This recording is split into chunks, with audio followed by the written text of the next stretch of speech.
میں نے کچھ نہیں کیا۔ وہ کون تھا، کہاں سے آیا، مجھے نہیں پتا۔ میں نے خود کو بچایا، اس کا ہاتھ جھٹک دیا تھا۔ جھٹک دیا تھا؟ سب نے دیکھا تم خاموش کھڑی تھی۔ یہ تمہارا قصور ہے، وہ چلایا۔ تبھی اماں لوگوں کا ہجوم چیرتی ہوئی آگے بڑھیں۔ میری بچی ایسا نہیں کر سکتی، تم سب اسے جانتے ہو۔ جس دن سے ہوش سنبھالا ہے تندور پر روٹیاں لگا رہی ہے۔ تم میں سے کس کے دروازے پر اس نے ہاتھ نہیں پھیلایا؟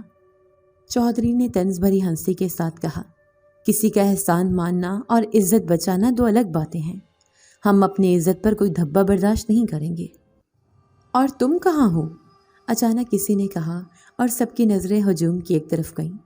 ابا نشے میں لڑکھڑاتے ہوئے سامنے آئے، کپڑے گرد آلود، آنکھیں سرخ، زبان لڑکھڑا رہی تھی۔ یہ لڑکی، اس کی ماں بھی ایسی ہی تھی، دن رات مجھے تانا دیتی تھی۔ اب دیکھ لو، بیٹی ماں سے 2 قدم آگے نکل گئی۔ جلا دو اسے، ایسے ہی ٹھیک ہوگا۔ میرے کانوں نے جو سنا وہ ناقابل یقین تھا۔ باپ جو کبھی سایہ تھا آج آگ کا شعلہ بن گیا تھا۔ ہجوم میں خسر پسر شروع ہو گئی۔ کچھ لوگوں کے چہرے جھک گئے، کچھ نے افسوس سے دیکھا، مگر بولے کوئی نہیں۔ چودھری نے باہیں کھول کر اعلان کیا، ہم نے فیصلہ کر لیا ہے، ایسی لڑکی کے لیے تندور ہی مناسب ہے۔ جہاں سے عزت نہیں بچی وہاں جسم کا ہونا بھی ضروری نہیں۔ 2 آدمی میرے بازو پکڑنے کو آگے بڑھے۔ میں نے ایک بار اماں کی طرف دیکھا، وہ چیخ مار کر زمین پر گر گئی۔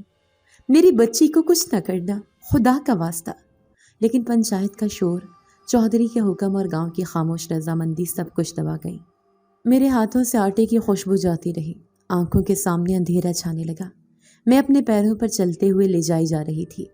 تندور کا دہکتا دہانا میرے سامنے تھا۔ میرے قدم تندور کی دہلیز پر آ چکے تھے۔ ایک لمحے کو روشنی میری آنکھوں میں چبھنے لگی۔ میں نے آنکھیں بند کر لی، گرم ہوا میرے چہرے سے ٹکرائی۔ پھر ایک لمحہ ایسا آیا کہ جسم نے زمین کو چھوڑا اور میں اندر چلی گئی۔ کوئی چیخ نہ نکلی، نہ کوئی شور سنائی دیا، صرف خاموشی عجیب اور گہری۔ جب آنکھ کھولی نہ آگ تھی نہ راکھ۔ میرے نیچے فرش تھا جو کسی قیمتی سنگ مرمر کا بنا ہوا تھا۔ اوپر ایک اونچی چھت رنگ برنگی شیشوں سے سجی، دیواروں پر سنہرے نقش، ارد گرد روشنیوں کا حالہ۔ میں ایک جھٹکے سے اٹھی، مگر میرے جسم پر نہ کوئی جلن تھی نہ کپڑے جلے ہوئے تھے۔ میں نے خود کو چھوا، سب کچھ ٹھیک تھا، پر یہ جگہ، یہ تندور تو نہ تھی۔ آہٹ ہوئی۔ سامنے وہی نوجوان نمودار ہوا جس نے میرا ہاتھ تھاما تھا۔ سفید لباس، کندھے پر چادر، آنکھوں میں ایک عجیب سا سکون۔ وہ مسکرا رہا تھا۔ تم نے مجھے بچایا؟ میں نے بے یقینی سے پوچھا۔ میں نے نہیں، وقت نے تمہیں وہ مقام دیا جو تمہیں ہمیشہ سے ملنا تھا۔ یہ سب کیا ہے؟ میں کہاں ہوں؟ جہاں تمہیں ہونا چاہیے تھا، برسوں سے، اس نے آہستہ سے کہا اور میرے قریب آ گیا۔ میں زندہ ہوں؟ ہاں، اور محفوظ۔ میں نے ارد گرد دیکھا، وہاں خادموں جیسے لوگ موجود تھے، سب کی نظریں جھکی ہوئی تھیں۔ ایک خادمہ میرے قریب آئی اور ایک چادر میرے کندھوں پر رکھ دی۔ یہ سب خواب لگ رہا ہے۔ خواب ہوتا تو تم تندور کی راکھ میں دفن ہوتی، اس نے سنجیدگی سے کہا۔ کون ہو تم؟ میں نے پوچھا، پیچھے ہٹتے ہوئے۔ میرا نام ہمایوں ہے، میں جن زادہ ہوں۔ تمہارے تندور کے نیچے، تمہارے گاؤں کی پرانی زمین کے نیچے ہماری بستی ہے۔ برسوں سے تمہیں دیکھتا رہا ہوں، تمہارا دکھ، تمہاری محنت، تمہاری خاموشی، سب کچھ۔ جن زادہ؟ میری آواز بھر آ گئی۔ ہاں، ہمارے قبیلے کے اصول سخت ہیں، ہمیں انسانوں سے دور رہنے کی ہدایت ہے، مگر میں تم پر نظر رکھے رہا، بس دور سے، کبھی تمہیں روتے دیکھا، کبھی ہنستے۔ تمہارے جذبوں نے میری خاموشی توڑ دی۔ میں نے سر جھکا لیا۔ ایک لمحہ لگا، لیکن وہ سب کچھ جیسے سمجھ میں آنے لگا تھا۔ وہ خوشبو، وہ سایہ، وہ لمس، سب کچھ۔ تو تم نے ہی انگوٹھی بھی رکھی تھی؟ ہاں، وہ میری نشانی تھی، ایک رابطہ۔ میں نہیں چاہتا تھا تم اکیلی رہو۔ میں نے اس کے چہرے کی طرف دیکھا، وہاں کوئی چالاکی نہ تھی، صرف سچائی۔ لیکن گاؤں، میرے اماں، میری بہنیں، وہ کیا سوچیں گے؟ وقت کے ساتھ سب بدل جائے گا۔ تمہارے لیے ابھی یہ جاننا ضروری ہے کہ تم اکیلی نہیں ہو، اور جہاں تم اب ہو وہاں کوئی تمہیں مار نہیں سکتا۔ وہ مجھے ایک راہداری کی طرف لے گیا۔ لمبے ستونوں کے درمیان سے ہم گزرے۔ روشنی، پانی کی آوازیں، پرندوں کی چہچہاہٹ، سب کچھ فطرت سے قریب مگر حقیقت سے دور۔ یہ سب تمہارا ہے، تمہارا مقام، تمہاری دنیا، لیکن میں تو ایک عام لڑکی ہوں۔ نہیں، تم خاص ہو، شاید خود کو نہیں جانتی، مگر جس عزم اور قربانی سے تم نے جینا سیکھا ہے وہ ہر کسی کے بس کی بات نہیں۔ میں خاموش رہی، ہر لفظ میرے اندر کسی موج کی طرح ٹکرا رہا تھا۔ اب کیا ہوگا؟ میں نے آہستہ سے پوچھا۔ اب تم آرام کرو گی، جب تک تم چاہو، جب چاہو لوٹ سکتی ہو، لیکن وہاں لوٹنا آسان نہ ہوگا، اور اگر میں واپس نہ گئی تو تم یہیں رہو گی میرے ساتھ۔ میں رک گئی، کئی سوال ذہن میں تھے لیکن کچھ جواب اس کی آنکھوں میں موجود تھے۔ کیا تم نے مجھے ہمیشہ کے لیے یہاں رکھا ہے؟ نہیں، تمہارے پاس اختیار ہے۔ یہ پہلی بار ہے کہ جن زادوں نے کسی انسان کو اختیار دیا ہو۔ میں نے اس کی طرف دیکھا، وہاں کچھ ایسا تھا جیسے نظر انداز کرنا ممکن نہیں تھا۔ ایک الگ دنیا، ایک الگ حقیقت، لیکن میری اپنی سی۔ محل کے اندر وقت تھم سا گیا تھا، باہر دن چڑھ چکا تھا یا رات آئی، مجھے خبر نہ تھی۔ یہاں روشنی کا اپنا انداز تھا، جیسے کوئی وقت کی گرفت سے آزاد جگنیوں کی بستی ہو۔ ہمایوں خاموشی سے میرے ساتھ چلتا رہا، اور میں اس محل کے سنہری راہداریوں میں الجھی رہی جہاں دیواریں میرے دکھوں کی گواہی دیتی۔ ہم ایک بڑے کمرے میں پہنچے جہاں نیلے رنگ کا فرش تھا، درمیان میں پانی کا فوارہ بہہ رہا تھا، اور ہر کونے میں ہلکی ہلکی مدھم روشنی تھی۔ کمرے میں داخل ہوتے ہی ہمایوں رک گیا۔ یہ وہ جگہ ہے جہاں میں ہر رات تمہیں یاد کرتا تھا۔ تمہارے تندور کے نیچے یہی میری جگہ تھی، تمہیں سوتے دیکھنا، تمہیں چپ چاپ روتے دیکھنا، تمہاری خاموش دعائیں سننا، یہ سب میری عادت بن چکا تھا۔ میں نے گردن جھکا لی، وہ میری طرف آیا، فوارے کے قریب کھڑا ہوا۔ تم جانتی ہو، جن زادوں کو محبت کی اجازت نہیں ہوتی، ہمیں حکم ہے کہ انسانوں سے دور رہیں، مگر تم نے میرا حکم بدل دیا۔ میں تمہیں دیکھ کر بدل گیا۔ تم نے مجھے تندور سے نکالا، میری جان بچائی، لیکن یہ سب سن کر اب خود پر یقین نہیں آ رہا۔ یقین کا وقت ختم ہو گیا، اب فیصلہ کرنا ہے۔ میں نے اس کی طرف دیکھا، اس کی آنکھوں میں وہی مانوس روشنی تھی جو کئی بار سایوں میں چھپی رہی۔ میں تم سے محبت کرتا ہوں، یہ محل، یہ دنیا، سب تمہارے قدموں میں رکھنا چاہتا ہوں۔ تم اگر کہو تو وقت روک دوں، تم اگر چاہو تو دنیا پلٹ دوں۔ میرے دل کی دھڑکن ایک لمحے کو تھم گئی۔ ہمایوں، میں نے زندگی میں بس محرومیاں دیکھی ہیں، تمہاری یہ دنیا، یہ آرام، سب میرے لیے نیا ہے، لیکن میری اماں، میری بہنیں، وہ سب میری سانسوں کا حصہ ہیں، میں ان کے بغیر کچھ نہیں ہوں۔ وہ خاموشی سے سن رہا تھا۔ اگر تم سچ میں مجھے چاہتے ہو تو میرے ساتھ ان سب کو بھی محفوظ کرنا ہوگا، ورنہ میری ہاں میرے دل سے نہیں نکلے گی۔ ہمایوں نے ایک پل کے لیے آنکھیں بند کی، پھر آہستہ سے بولا، تم نے میری محبت کی آزمائش لی ہے، اور میں یہ آزمائش قبول کرتا ہوں۔ تمہاری ماں، تمہاری بہنیں، سب تمہارے ساتھ ہوں گی، جہاں تم وہاں وہ، مگر گاؤں، چوہدری، وہ مجھے مردہ سمجھ چکے ہوں گے۔ تم جو دکھائی دیتی ہو وہ ان کی آنکھوں میں دفن ہو چکی ہے، جو تم بن چکی ہو وہ سمجھ نہیں سکیں گے، لیکن میں تمہیں ان کی نظروں سے بچا کر بھی لے جا سکتا ہوں۔ میری ماں بہت ٹوٹ چکی ہے، ابا وہ شاید بدلے نہ بدلے، لیکن میری بہنیں، ان کا کوئی سہارا نہیں۔ میں ان سب کو یہاں لا سکتا ہوں، لیکن ان کی یادیں، ان کے دکھ، وہ میں نہیں چھین سکتا۔ انہیں نئی زندگی دینا ہوگی، پرانے یادوں سے آزاد کر کے۔ میں تھوڑی دیر سوچتی رہی، کیا یہ سب اب ممکن ہے؟ کیا سب کچھ واقعی ایسا ہو سکتا ہے؟ میں جن زادہ ہوں، اور محبت میں اگر کچھ سچا ہے تو وہ ممکن ہو جاتا ہے۔ اس نے اپنی ہتھیلی میری طرف بڑھائی، بس ایک بار ہاں کہہ دو، پھر سب کچھ تمہارا ہے۔ میں نے آہستہ سے اس کی طرف دیکھا، یادوں کی گرد ابھی بھی آنکھوں کے آگے تھی، اماں کے چہرے کی جھریاں، بہنوں کی سہمی آنکھیں، تندور کی دھواں بھری ہوا، سب کچھ ذہن میں تھا۔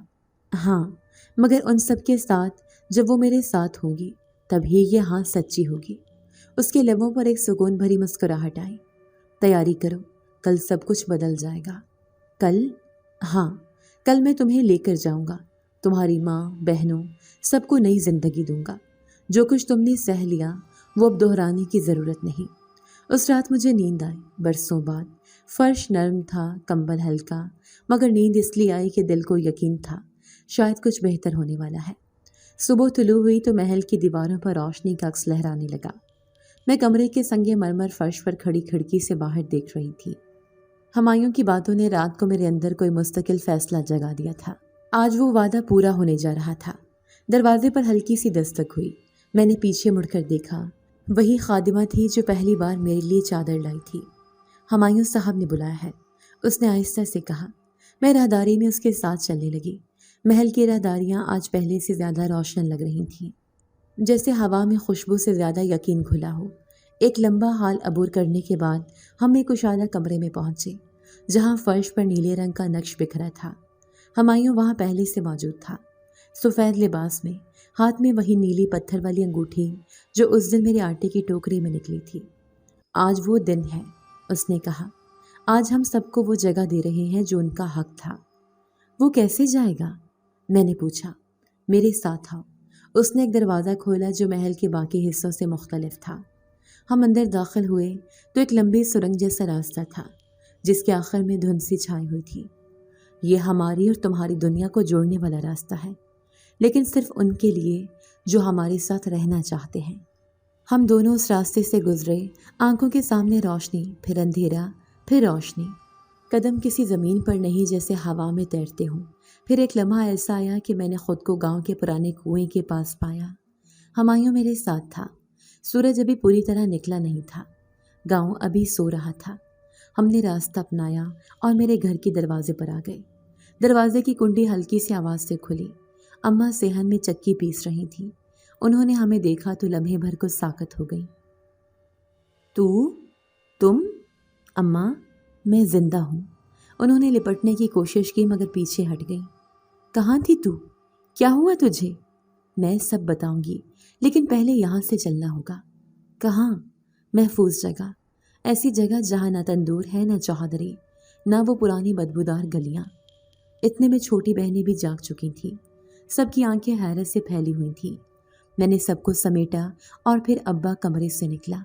آنکھیں سرخ نہیں تھیں، لباس صاف تھا۔ تو مر گئی تھی، اس نے ہلکی آواز میں کہا۔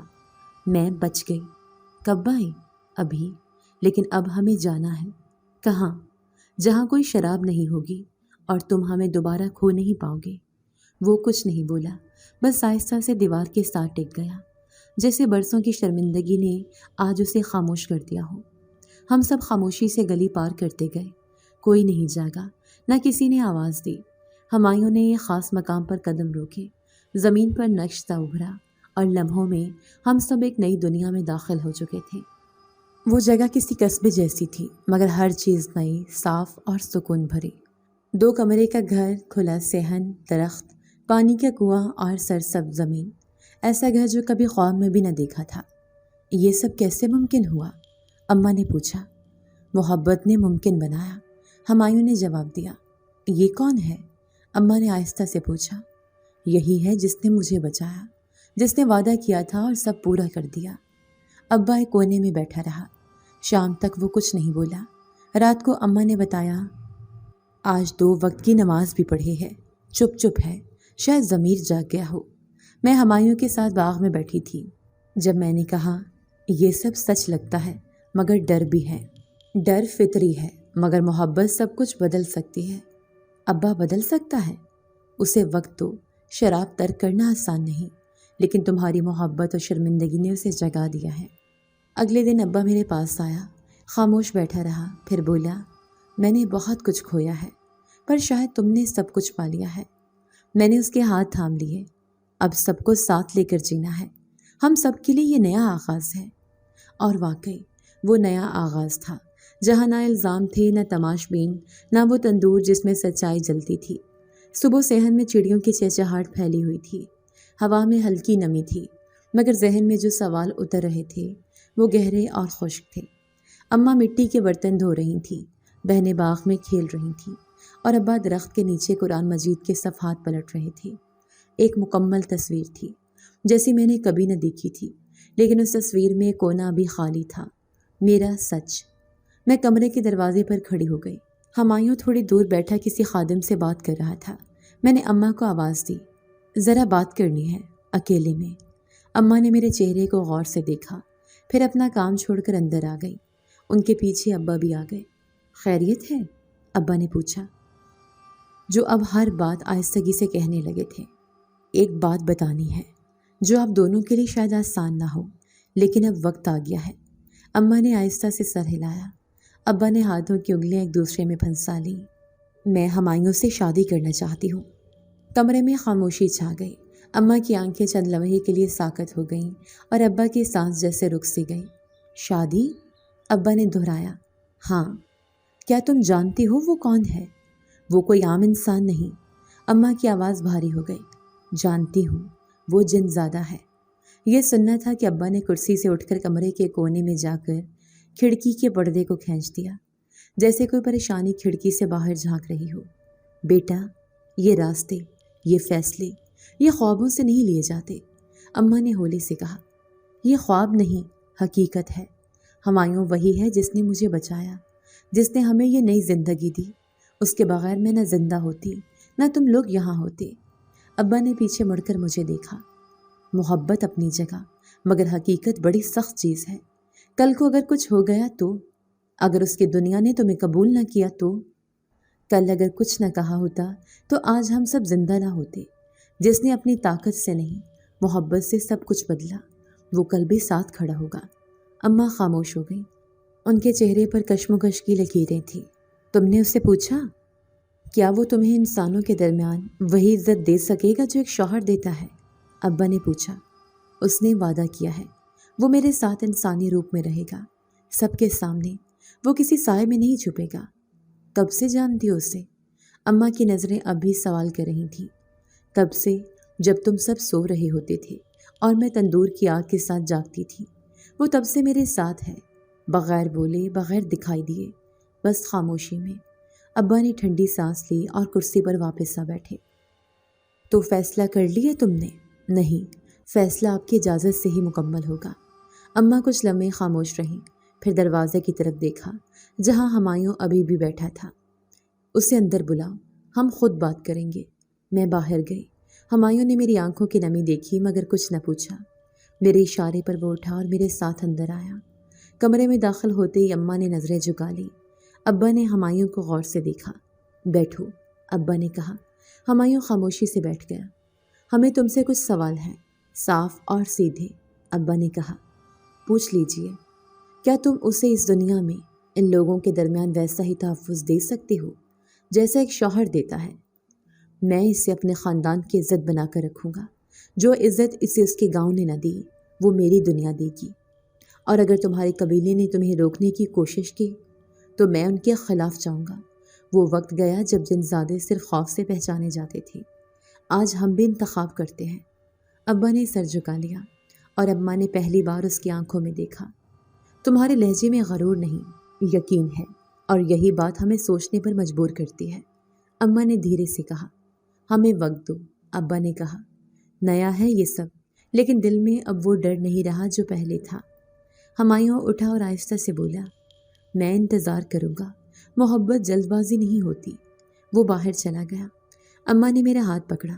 اگر تم خوش ہو تو ہم بھی خوش ہیں، مگر یہ قدم سچے دل سے اٹھانا، کوئی واپسی نہیں ہوگی۔ نہیں اماں، اب جو ہے وہ میرا ہے۔ کمرے کے باہر ہلکی ہوا چل رہی تھی، مگر اندر جو ہوا چلی تھی وہ کسی نئے موسم کا آغاز تھی۔ گلابی روشنی سے سجی وہ شام باقی سب دنوں سے مختلف تھی۔ ہوا میں مہک تھی، آسمان صاف تھا اور زمین پر وہ چہروں کی رونق تھی جو برسوں کی محرومی کے بعد خوشی کو سمجھنے لگے تھے۔ چھوٹے صحن میں سفید چادر بچھائی گئی تھی اور چاروں طرف دیے جل رہے تھے۔ ہمایوں نے آج عام سا لباس پہنا تھا، سفید کرتا اور ہلکی نیلی شلوار، اور وہ بالکل ویسا لگ رہا تھا جیسے صدیوں سے ہمارے درمیان رہنے والا کوئی انسان۔ نکاح سادگی سے ہوا۔ اماں نے قرآن کے نیچے سے میرا ہاتھ تھام کر باہر نکالا اور ابا نے خود ہمایوں کے کندھے پر ہاتھ رکھ کر دعائیں دی۔ بہنیں خوش تھیں، سب کچھ ان کے لیے خواب جیسا تھا۔ رات کو جب سب مہمان رخصت ہو چکے تھے اور چاند آسمان کی چھت پر خاموشی سے نگرانی کر رہا تھا، تو ہمایوں نے صحن کے درمیان بیٹھ کر مٹی پر انگلی سے دائرہ بنایا۔ یہ دائرہ مکمل ہو چکا ہے، اس نے مجھے دیکھتے ہوئے کہا، اور یہ مکمل زندگی کی شروعات ہے، میں نے جواب دیا۔ اگلی صبح جب میں کچن میں گئی تو ہمایوں پہلے سے چائے بناتا نظر آیا۔ اماں نے کمرے سے جھانکا، ہلکی مسکراہٹ کے ساتھ کہا، جن ہو یا انسان، چائے اچھی بناتا ہے تو داماد اچھا ہی لگتا ہے۔ ہمایوں نے چائے ٹرے میں رکھی اور ابا کے پاس لے گیا۔ ابا نے کپ تھام کر اسے غور سے دیکھا، جیسے وہ اب بھی کبھی کبھار جانچ رہا ہو، مگر نگاہ میں کوئی شک باقی نہ رہا تھا۔ گھر میں نئی خوشبو آنے لگی تھی، بہنوں کی باتوں میں شوخی تھی، اماں کے ہاتھوں کے جنبش میں تیزی، اور ابا کی خاموشی میں وہ نرمی آ گئی تھی جو برسوں سے کہیں دبی ہوئی تھی۔ کچھ ہی مہینوں میں ہمایوں نے ہمارے لیے ایک چھوٹا مگر خوبصورت اسکول بنوایا، جہاں میری 2 بہنیں پڑھانے لگیں، اور گاؤں سے آئی ایک پرانی جان پہچان والی عورت اس کے انچارج بنی۔ ہمایوں کے پاس دولت تھی، وسائل تھے، مگر اس نے کبھی برتری کا دعویٰ نہیں کیا۔ وہ ہمیشہ اپنے آپ کو ہم میں سے ایک کہتا۔ گاؤں سے دور وہ نئی بستی اب گھر بن چکی تھی۔ لوگ ارد گرد کے دیہات سے یہاں آنا چاہتے تھے، کیونکہ یہاں انصاف، امن اور سکون تھا۔ ایک دن اماں نے مجھ سے کہا، پہلے لگتا تھا میری بیٹی نوکرانی بن کے جیے گی، آج لگتا ہے وہ سب کی حاکم ہے، لیکن رحم دل۔ میں نے ان کا ہاتھ تھاما۔ یہ سب ہمایوں کی وجہ سے ممکن ہوا۔ ہمایوں نے خود کو مکمل طور پر انسانی زندگی میں ڈھال لیا تھا۔ نہ وہ غائب ہوتا، نہ کوئی ماورائی حرکت کرتا، بس ایک شوہر، ایک دوست اور ایک رہنما کے طور پر سب کے درمیان موجود رہتا۔ شام کو جب ہم دونوں بیٹھتے تو وہ اکثر کہتا، یہ سب کچھ جو میں نے تمہارے لیے چھوڑا وہ تم سے زیادہ قیمتی نہیں تھا، لیکن تمہیں پا کر سب کچھ واپس مل گیا۔ کبھی دل چاہتا ہے واپس جانے کو اپنی دنیا میں؟ اب تم ہی میری دنیا ہو، واپس جا کر کیا کروں گا؟ وہ سب وہاں پرانا ہو چکا ہے، جیسے تمہارے ماضی کی گلیاں۔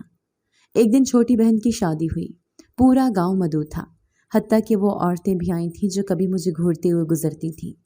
سب کچھ ایسا ہوا جیسے برسوں کی دراڑیں اب بھرنے لگی ہوں۔ اس دن رات کو میں ہمایوں کے ساتھ چھت پر بیٹھی تھی، نیچے شادی کی رونق تھی، اوپر ستاروں کا سکوت۔ میں نے کہا، پہلے جہاں شور تھا وہاں اب خوشیاں ہیں، اور جہاں سائے تھے وہاں اب چمک ہے۔ ہمایوں نے جواب دیا۔ باقی 2 بہنوں کی شادیاں بھی ہو چکی تھیں، سب اپنی اپنی زندگی میں خوش تھے۔ اماں زیادہ عبادت کرنے لگی تھی اور ابا بچوں کو قرآن پڑھانے لگے تھے۔ ہمایوں اب اکثر لوگوں کے ساتھ زمینوں کی دیکھ بھال میں مصروف رہتا، یا کبھی اسکول میں بچوں کے ساتھ بیٹھ کر ان کے خوابوں کی بات کرتا۔ ایک دن ایک نوجوان لڑکا جسے ہمایوں نے اسکالرشپ پر شہر بھیجوایا تھا واپس آیا۔ وہ ہاتھ میں ایک کتاب لیے سیدھا ہمایوں کے پاس آیا اور بولا، آپ نے ہمیں بدل دیا، ہم اب وہ گاؤں نہیں جو صرف چودھری کے حکم پر چلتا تھا، اب ہم سوچتے ہیں، سوال کرتے ہیں۔ ہمایوں نے اس کا کندھا تھپ تھپایا۔ اگر تم نے سوال کرنا سیکھ لیا تو باقی سب خود ہو جائے گا۔ مجھے اندازہ نہیں تھا کہ ایک جن زادہ جو میری زندگی میں سائے کی طرح آیا تھا، ایک دن اتنا واضح سورج بن جائے گا کہ اس کی روشنی میں پورا گاؤں نہا جائے گا۔ گاؤں کی پرانی گلیوں میں آج کچھ بدلاؤ محسوس ہو رہا تھا۔ وہی در و دیوار، وہی کچے راستے، وہی کنواں، مگر ہوا کا رخ بدلا ہوا تھا۔ کئی سال گزر چکے تھے، لیکن چودھری کی حویلی آج بھی ویسے ہی تھی، سوائے اس کے کہ اب وہ خاموش تھی۔ نہ اس کے دروازے پر بیٹھے نوکر، نہ گلی میں ڈانٹتی آواز۔ ہمایوں اور میں جب گاؤں واپس لوٹے تو سب نے پہلے تو حیرت سے دیکھا، پھر ایک ایک کر کے لوگ سلام کرنے لگے۔ ہم نے مسکرا کر سب کو جواب دیا۔ چودھری کا بیٹا، جو تب ایک نظر ڈال کر دھمکی دے گیا تھا، اب کہیں دکھائی نہیں دیتا تھا۔ لوگوں نے بتایا کہ وہ شہر چلا گیا ہے اور حویلی میں اب صرف چودھری صاحب رہتے ہیں، لیکن وہ بھی کمزور ہو چکے ہیں۔ گاؤں کے مڈل اسکول میں ہم نے پہلا قدم رکھا۔ بچے دوہرے بستے اٹھائے جا رہے تھے۔ ایک پرانا استاد جسے تنخواہ نہ ملنے کے سبب چھوڑنا پڑا تھا، اب دوبارہ اسکول میں پڑھا رہا تھا۔ وہ ہمایوں کو دیکھ کر مسکرایا۔ یہ سب تمہارے ہی آنے سے ممکن ہوا ہے۔ ہمایوں نے کہا، یہ سب تم لوگوں کی ہمت ہے، میں تو بس ایک ذریعہ ہوں۔ ہم نے پرانی مسجد میں امام صاحب سے ملاقات کی۔ وہ بہت ضعیف ہو چکے تھے۔ انہوں نے میرے سر پر ہاتھ رکھا اور کہا، بیٹی، جس دن تمہیں ظالموں نے تندور میں دھکیلا تھا، اس دن مسجد کا دروازہ خود بخود کھل گیا تھا۔ تبھی جان گیا تھا کہ تمہارا رب تمہیں بچائے گا۔ پھر وہ دن آیا جب ہم نے گاؤں میں عوامی اجلاس بلایا۔ پنچایت وہیں میدان میں لگائی گئی جہاں کبھی میرے حق میں کسی نے آواز نہ اٹھائی تھی۔ اس بار ارد گرد سب چہروں میں فیصلہ کرنے کا اختیار تھا، نہ کہ خوف۔ چودھری صاحب کے گھر دعوتی پیغام بھیجا گیا۔ وہ آئے تنہا، ان کے ساتھ نہ کوئی خادم تھا نہ کوئی ہمائی تھی۔ انہوں نے لکڑی کی پرانی چھڑی کے ساتھ میدان تک کا فاصلہ طے کیا۔ اجلاس کی صدارت ابا نے کی، جب خود ایک باوقار بزرگ بن چکے تھے۔ اماں بھی خواتین کے ساتھ ایک طرف بیٹھی۔ میں اور ہمایوں پنڈال کے درمیان بیٹھے۔ چودھری صاحب نے نظریں جھکائے رکھی تھیں۔ ابا نے کہا، آج فیصلہ صرف کسی فرد کے خلاف نہیں، پورے نظام کے خلاف ہے۔ وہ نظام جس میں ایک آدمی کی آواز باقی سب کی تقدیر طے کرتی تھی۔ ایک کسان کھڑا ہوا۔ ہمیں وہ دن یاد ہے جب ہمارے جھگڑے زمین کے نہیں زبان کے ہوتے تھے اور فیصلہ صرف ایک آدمی کی مرضی پر ہوتا تھا۔ ایک عورت بولی، ہم بیٹیوں کو چپ کروا دیتے تھے صرف اس لیے کہ کہیں چودھری نہ سن لے۔ آج ہمیں ان سب چپوں کا حساب چاہیے۔ چودھری صاحب نے پہلی بار نظریں اٹھائیں۔ میں مانتا ہوں بہت کچھ غلط کیا گیا، شاید وقت نے آج وہ سب میرے سامنے لا کھڑا کیا ہے۔ میں معافی چاہتا ہوں، مگر اس معافی کا کیا فائدہ؟ میں نے پہلی بار کہا، معافی کا فائدہ تب ہوتا ہے جب اس کے بعد کسی اور کو وہ تکلیف نہ پہنچے جو ماضی میں ہم نے سہی۔ ہم چاہتے ہیں گاؤں کا نظام سب کا ہو، فیصلہ سب کریں، پنچایت میں ہر گھر کی نمائندگی ہو۔ لوگوں نے تالی بجائے۔ امام صاحب بولے، یہ بدلہ نہیں، انصاف ہے، انصاف کا بدلہ۔ ہم نے ایک نیا پنچایتی نظام بنایا۔ ہر چھوٹے بڑے معاملے پر 5 منتخب افراد کا مشورہ اور ان میں خواتین کی نمائندگی بھی لازم۔ کسی ایک کی نہیں، سب کی آواز۔ ہمایوں نے اس موقع پر کہا، میں تم میں سے نہیں مگر تمہاری زندگی کا حصہ ہوں۔ جو کچھ میرے پاس ہے وہ اب تم سب کا ہے۔ بچوں کی تعلیم، عورتوں کی تربیت اور کسانوں کی ترقی کے لیے میری طرف سے ہر ماہ وسائل دیے جائیں گے۔ گاؤں کے نوجوان اب متحرک ہو چکے تھے۔ ایک ہفتے میں ہم نے ایک چھوٹا کمیونٹی مرکز قائم کیا جہاں لوگ اپنے مسائل لکھ کر جمع کرتے اور ہر مہینے کی پہلی تاریخ کو پنچایت میں فیصلے ہوتے۔ چودھری صاحب نے خود اپنی حویلی کا ایک حصہ یتیم بچوں کے لیے وقف کیا۔ ان کا چہرہ غرور سے خالی اور آنکھوں میں ایک طرح کا سکون تھا۔ رات کو جب ہم اپنے کمرے میں تھے، میں نے ہمایوں سے کہا، یہی تو وہ انصاف تھا جو برسوں پہلے تمہارے لمس سے شروع ہوا تھا۔ اس نے میرا ہاتھ پکڑ کر جواب دیا، تم میری محبت تھی لیکن تمہارا حق انصاف تھا اور میں نے وہی دیا۔ میں نے کھڑکی سے باہر دیکھا، چاند پورا نکلا ہوا تھا اور گاؤں کے ہر کچے گھر کی چھت پر روشنی بکھری ہوئی تھی۔ گاؤں کے باہر وہی میدان جہاں کبھی پنچایتیں لگتی تھیں، اب ہر جمعے کو ایک اور مقصد کے لیے استعمال ہوتا تھا۔ بڑی سفید چادر، کچھ لکڑی کی کرسیاں، ایک پرانی میز اور اس کے پیچھے میں، رجسٹر کھولے، قلم ہاتھ میں، میرے سامنے قطار میں لوگ، ہاتھ میں رسیدیں، درخواستیں اور کبھی صرف دعائیں۔ بی بی جی، یہ لڑکی اسکول جانا چاہتی ہے، وردی نہیں ہے۔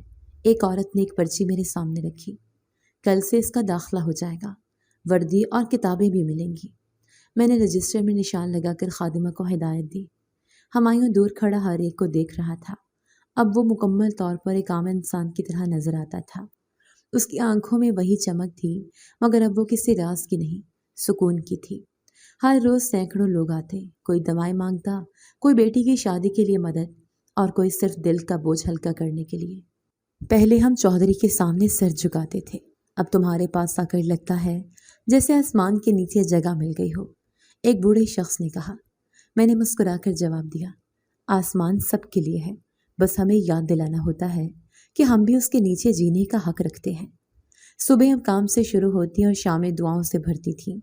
جو کچھ ہمایوں نے میرے لیے کیا تھا وہ اب سب کے لیے ہو چکا تھا۔ ہم نے گاؤں کے چاروں طرف چھوٹے مراکز بنا دیے تھے، تعلیم، صحت، روزگار، سب کچھ موجود۔ ایک دن جب میں مدرسے میں لڑکیوں سے ملنے گئی تو ایک بچی نے پوچھا، بی بی جی، آپ اتنی اچھی کیوں ہیں؟ میں رکی، اس کے قریب بیٹھ گئی، کیونکہ کسی زمانے میں میرے پاس کچھ نہیں تھا۔ جن کے پاس کچھ نہ ہو، اگر وہ کچھ پالیں تو وہ سمجھ جاتے ہیں کہ دوسروں کے پاس کیا نہیں ہے۔ شام کو میں ہمایوں کے ساتھ بیٹھ کر حساب کتاب چیک کر رہی تھی۔ آج کی رقم پچھلے ہفتے سے دگنی تھی۔ تم جانتے ہو، یہ سب خواب جیسا لگتا ہے، میں نے اسے کہا۔ یہ خواب نہیں، تمہارا صبر ہے جو حقیقت بن چکا ہے۔ میں نے کاغذات بند کی اور کہا، یاد ہے وہ تندور؟